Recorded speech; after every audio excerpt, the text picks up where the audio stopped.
राहुल गांधींनी वोट चोरीचे थेट आरोप निवडणूक आयोगावर केल्यानंतर ठिकठिकाणच्या मतदार याद्यांबाबतचे घोळ समोर येऊ लागले। महाराष्ट्रातल्या विधानसभा निवडणुकांपूर्वी कोणाचा मुख्यमंत्री म्हणून आपापसात भांडणारे नेते देखील आपल्या मतदारसंघात घोळ झाल्याचं सांगू लागले। अर्थात मतदार याद्यांमधील घोळ समोर आणणं हे लोकशाहीसाठी पूरक आहे आणि याची सखोल चौकशी होणं गरजेचं आहेच, पण त्याचसोबत हेच आघाडीचे नेते निवडणुकीच्या वेळी काय करत होते असाही प्रश्न विचारला जाऊ लागला।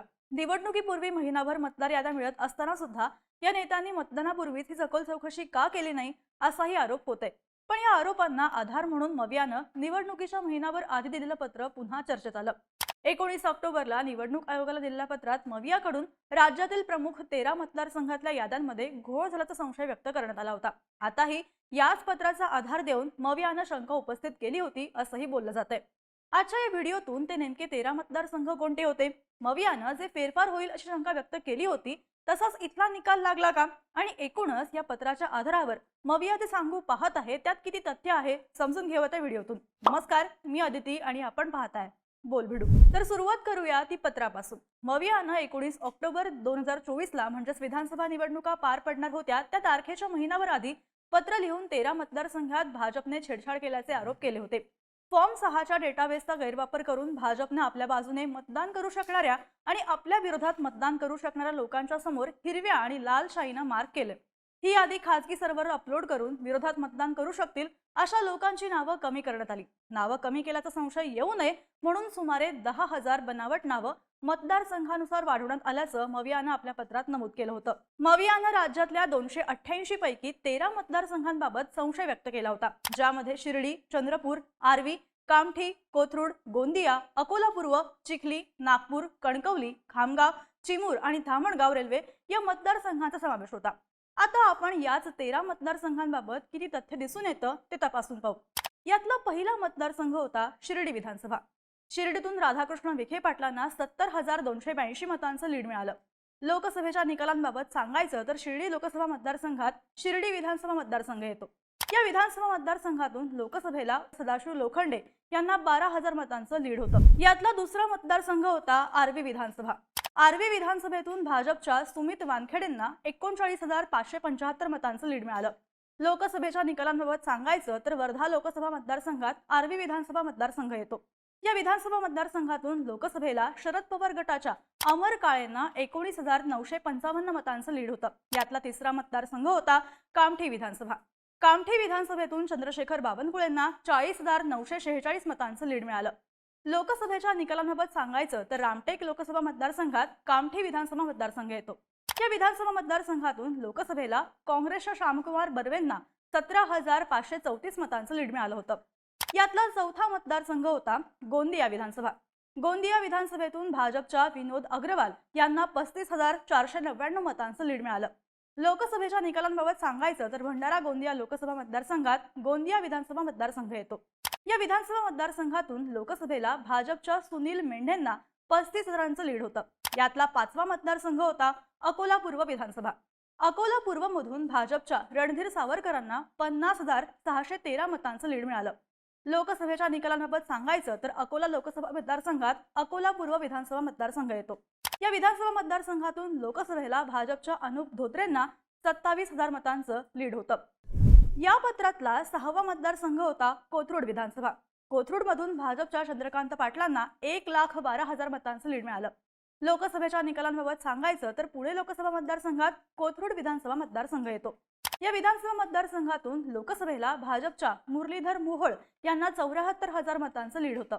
यातला 7वा मतदारसंघ होता चिखली विधानसभा। चिखलीतून भाजपच्या श्वेता महालेंना 3,000 मतांचं लीड मिळालं। लोकसभेच्या निकालांबाबत सांगायचं तर बुलढाणा लोकसभा मतदारसंघात चिखली विधानसभा मतदारसंघ येतो। या विधानसभा मतदारसंघातून लोकसभेला उबाठाच्या नरेंद्र खेडकरांना 11,920 मतांचं लीड होतं। मवियाच्या पत्रातला 8वा मतदारसंघ होता नागपूर मध्य विधानसभा। नागपूर मध्यमधून भाजपच्या प्रवीण दटकेंना 11,632 मतांचं लीड मिळालं। लोकसभेच्या निकालांबाबत सांगायचं तर नागपूर लोकसभा मतदारसंघात नागपूर विधानसभा मतदारसंघ येतो। या विधानसभा मतदारसंघातून लोकसभेला भाजपच्या नितीन गडकरींना 25,681 मतांचं लीड होतं। 9वा मतदारसंघ होता कणकवली विधानसभा। कणकवलीतून भाजपच्या नितेश राणेंना 58,000 मतांचं लीड मिळालं। लोकसभेच्या निकालांबाबत सांगायचं तर रत्नागिरी सिंधुदुर्ग लोकसभा मतदारसंघात कणकवली विधानसभा मतदारसंघ येतो। या विधानसभा मतदारसंघातून लोकसभेला उबाठाच्या विनायक राऊतांना 21,000 मतांचं लीड होतं। 10वा मतदारसंघ होता खामगाव विधानसभा। खामगावमधून भाजपच्या आकाश पुणकर यांना 25,000 मतांचं लीड होतं। लोकसभेच्या निकालाबाबत सांगायचं तर बुलढाणा लोकसभा मतदारसंघात खामगाव विधानसभा मतदारसंघ येतो। या विधानसभा मतदारसंघातून लोकसभेला शिवसेना शिंदे गटाच्या प्रतापराव जाधवांना 19,000 मतांचं लीड होतं। यातला 11वा मतदारसंघ होता चंद्रपूर विधानसभा। चंद्रपुरातून भाजपच्या किशोर जोरगेवार यांना 22,000 मतांचं लीड मिळालं। लोकसभेच्या निकालांबाबत सांगायचं तर चंद्रपूर लोकसभा मतदारसंघात चंद्रपूर विधानसभा मतदारसंघ येतो। या विधानसभा मतदारसंघातून लोकसभेला काँग्रेसच्या प्रतिभा धानोरकर यांना 30,000 मतांचं लीड होतं। पत्र्यातला 12वा मतदारसंघ होता चिमूर विधानसभा। चिमूरमधून भाजपच्या बंटी भांगडिया यांना 9,000 मतांचं लीड मिळालं। लोकसभेच्या निकालांबाबत सांगायचं तर गडचिरोली चिमूर लोकसभा मतदारसंघात चिमूर विधानसभा मतदारसंघ येतो। या विधानसभा मतदारसंघातून लोकसभेला काँग्रेसच्या नामदेव किरसान यांना 37,000 मतांचं लीड होतं। या पत्रातला शेवटचा म्हणजेच 13वा मतदारसंघ होता तो धामणगाव रेल्वे विधानसभा। धामणगाव रेल्वे विधानसभेतून भाजपच्या प्रताप अडसड यांना 16,000 मतांचं लीड होतं। वर्धा लोकसभा मतदारसंघात धामणगाव रेल्वे विधानसभा मतदारसंघ येतो। या विधानसभा मतदारसंघातून लोकसभेला शरद पवार गटाच्या अमर काळेंना 14,000 मतांचं लीड होतं। आता या 13 मतदारसंघांबाबत पाहायचं तर विधानसभेला आणि लोकसभेला दोन्हीकडे भाजपच्याच उमेदवाराला लीड मिळालंय। असे एकूण 5 मतदारसंघ निघतात, ते म्हणजे गोंदिया, अकोला पूर्व, कोथरूड, नागपूर मध्य आणि खामगाव। या विधानसभा मतदारसंघात महायुतीच्याच उमेदवारांना दोन्ही निवडणुकांमध्ये लीड मिळाल्याचं दिसतं। मग राहतात ते 8 मतदारसंघ। पर्यायानं 6 महिन्यात मवियाच्या उमेदवाराला लीड आणि पुढच्याच 6 महिन्यात महायुतीच्या उमेदवाराला लीड असं वरकरणी दिसू शकतं। पण प्रत्येक मतदारसंघाचे पॅरामीटर वेगळे असल्याचं दिसून येतं। जसं कामठीतून काँग्रेसच्या बर्वेंना लीड होतं, पण हे बावनकुळेंचं होम ग्राउंड आहे, त्यांची तिथं सिस्टीम आहे। शिर्डीतून उबाठाच्या उमेदवारांना लीड मिळालं असलं तरी स्वतः राधाकृष्ण विखे पाटलांचं पारंपरिक लीड आणि त्यांचा गट इथे महत्त्वाचा दिसतो। पर्यायानं या पत्राचा दाखला देऊन घोळ झाले असं ठामपणे म्हणता येत नाही। जर असं म्हणायचं झालं तर पुण्याच्या वडगाव शहरीतून महायुतीच्या मोहोळांना लीड होतं, पण तिथून पवार गटाचे बापूसाहेब पठारे विधानसभेला निवडून आले। सांगोल्यातून लोकसभेत महायुतीला लीड होतं, पण तिथे विधानसभेला महायुतीचे उमेदवार पडले। आता राहुल गांधींनी मांडलेला वोट चोरीचा मुद्दा महत्त्वाचा आहेच, पण फक्त यामुळेच आपला पराभव झाला हे नरेटिव्ह सध्या मवियाचे महाराष्ट्रातील नेते मांडू पाहत आहेत। मात्र त्याच वेळी लोकसभेच्या यशानंतर जागा वाटपासाठी अखेरपर्यंत ताणले गेलेले संबंध, निवडणुकांपूर्वीच भावी मुख्यमंत्री म्हणून गुडघ्याला वाशिंग बांधलेले मवियाचे नेते, लाडक्या बहिणीच्या नरेटिव्हला ठामपणे न केलेला विरोध, अशा अनेक कारणांकडे साफ दुर्लक्ष मवियाचे नेते अजूनही करताना दिसतात।